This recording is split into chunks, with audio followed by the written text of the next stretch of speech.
McDonald's contre le reste du monde, ou l'histoire d'un fast-food qui a du mal à être digéré. Début 2012, des habitants de Villeneuve-d'Ascq se sont opposés à la construction d'un McDo.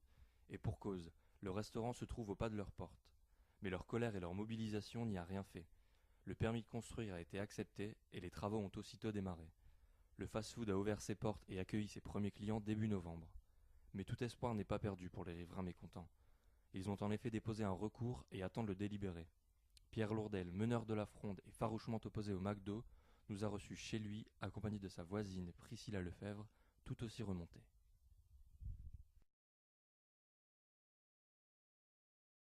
Est-ce que la ville en avait vraiment besoin, quoi? Moi, c'est la question dont je me pose. Est-ce qu'il n'y a pas des choses plus essentielles que des fast-foods Enfin, je veux dire, Oui. là, Mmh. c'est... La même chose 20 ans en arrière, à mon avis, ça ne se serait pas passé de la même façon. Parce que la ville mettait beaucoup plus l'accent sur la technopole verte. Hein.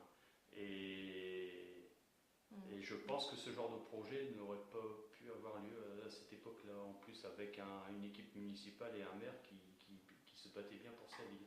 Maintenant, moi j'ai l'impression que tout ça c'est un petit peu du passé et que pour des raisons X, on essaye de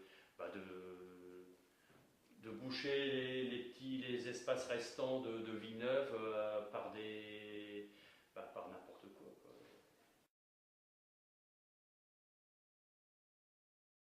On a fait tourner Bon, une pétition. Ouais, on a fait du porte-à-porte. On en a parlé également ouais. du coup, au conseil de quartier qui s'est prononcé contre aussi de toute façon. Enfin, oui, voilà, le conseil de quartier s'est prononcé contre, mais ce que je lui reproche par contre, c'est qu'il n'a pas mis ça au vote.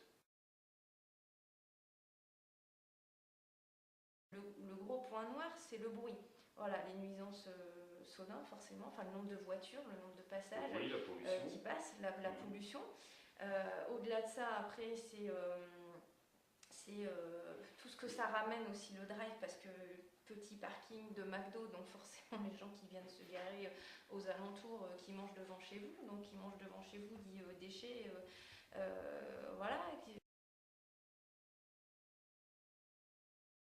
Tous les cas, vous êtes perdant.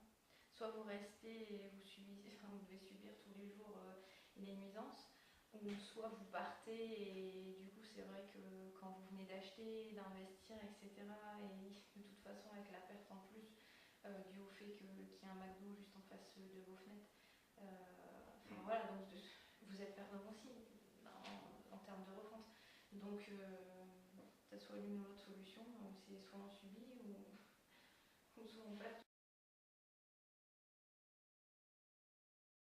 Oui, puisque notre avocat nous a dit qu'il y avait des points litigieux qui pouvaient conduire à l'annulation du permis, donc, et tout ça en s'appuyant sur la loi. Bon, oui, c'est pas des questions de voilà, forme, c'est voilà. des points. Voilà, donc nous on a confiance, effectivement. Le combat des petits riverains face à l'immense multinationale est loin d'être terminé. Décrits comme résignés par la presse, les frondeurs ne comptent pas en rester là. La capitulation n'est pas pour demain. Pierre Lourdel continue d'afficher publiquement son mécontentement via sa pancarte anti-McDo. Avec ses voisins, il a même prévu quelques actions qui promettent. Lesquelles ? Cela reste un secret pour l'instant. Pour l'instant seulement.